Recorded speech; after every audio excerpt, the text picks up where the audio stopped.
Элдик курултай Элдик курултай элдин көкөйүнө баткан көйгөйлөрдү чечүүгө жол ачкан багыт болуп жаткандай. Бул жолку курултайга да калк олуттуу кадамдар менен келишкен. Ал эми өткөн биринчи элдик курултайда айтылган жалпы 3182 иштин 358 аткарылганы кабарланды. Президент Садыр Жапаров 2023-жылы биринчи элдик курултайдын резолюциясы менен 3182 бөлүмдөн турган иш чаралар планы түзүлгөнүн, анын ичинен 68 сот укук коргоо органдарына, 1548 социалдык экономикалык, 313 жер жана 1253 чарбалык маселелерге байланыштуу болгонун айтты. Бул 3182 иштин 358 аткарылды.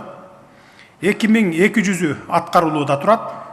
523 өз убагында аткарылган эмес.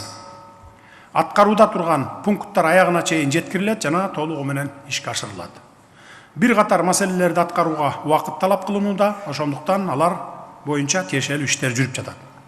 Ал эми аткарыла элек иштер боюнча тиешелүү жетекчилер менен иш алып барылууда.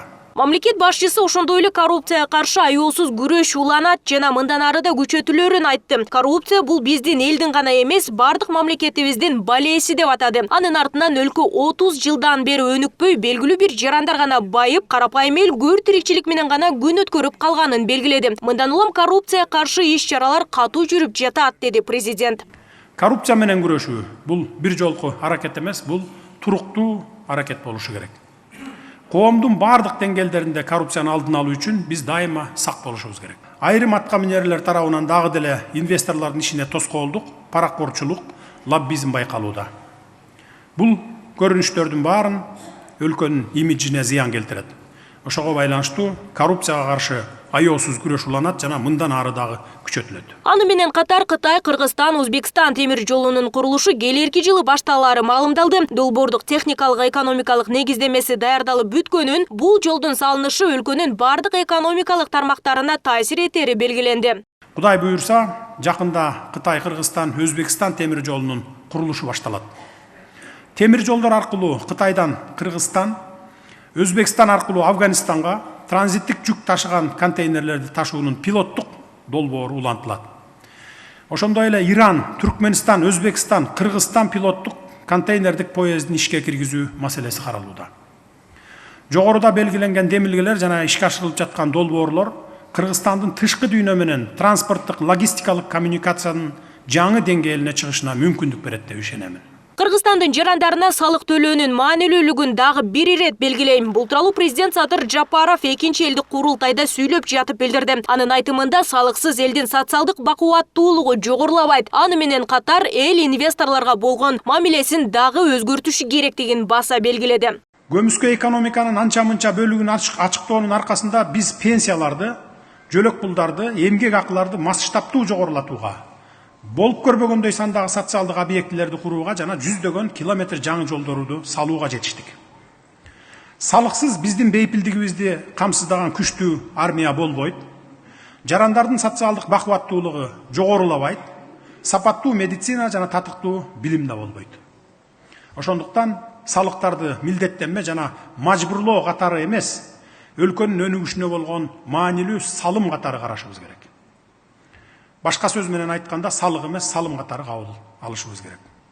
Кыргызстанда келерки жылы 212 мектеп, 50 бала бакча ачылат. Бул тууралуу министрлер кабинетинин төрагасы Акылбек Жапаров курултайдагы баяндамасында айтты. Маалыматка караганда өлкөдө 1 жаштан 6 жашка чейин 960 миңдей баланын 740 миңдейи бала бакчага барбайт. Ал эми Кыргызстандагы кыска мөөнөттүү бала бакчалар Дүйнөлүк банктын каржылык колдоосу менен уюштурулуп жатат. Мындай бала бакчалар 2 нөөмөт менен иштеп, анда тамак аш берилбей жана балдар бакчада уктабайт. 2025-жылга чейин 560 кыска мөөнөттөгү бала бакчалар ачылат. Бала бакчалардын профилдери өзгөртүлүп, дагы 122 миң баланы камтыйбыз. Ошондо камтуу 40%га жетет. Азыр биз болгону 26,4 балабыз садиктерге барып атат. Ошондой эле экономика жаатындагы иштер жакшы динамика менен бара жатканы белгиленди. Тышкы саясаттын туура жүрүшүнөн 2022-жылы өлкөнүн экономикасына 1 миллиард 2 миллион доллар түз чет элдик инвестиция тартылганын кошумчаланды. 2022-жылы 1,2 миллиард доллар түз чет элдик инвестиция кирди. Жыл аягына чейин өсүү темпи 4,5%ды түзөт деп отурабыз. Кийинки жыл өнөр жай жылы болот. 2024 жылы 100 өндүрүштү планга койдук. Белгилесек, бүгүн Бишкекте экинчи элдик курултай өтүп жатат. Ага өлкөнүн бардык облустарынан жана аймактарынан 700дөй делегат, ошондой эле жогорку кеңештин депутаттары, министрлер кабинетинин мүчөлөрү жана мамлекеттик органдарынын жетекчилери катышууда. Иш-чара 2 күнгө 15-16 декабрга созулат. Президент элдик курултайды өткөрүү жөнүндө ушул жылдын 29 августунда жарлыкка кол койгон. Экинчи элдик курултай былтыр 25-26 ноябрда өткөн. Анда өлкө аймагынан келген 1000дей делегат катышкан. Нурзада Сыдыкова, Асхат Касымбеков, Регион, Бишкек.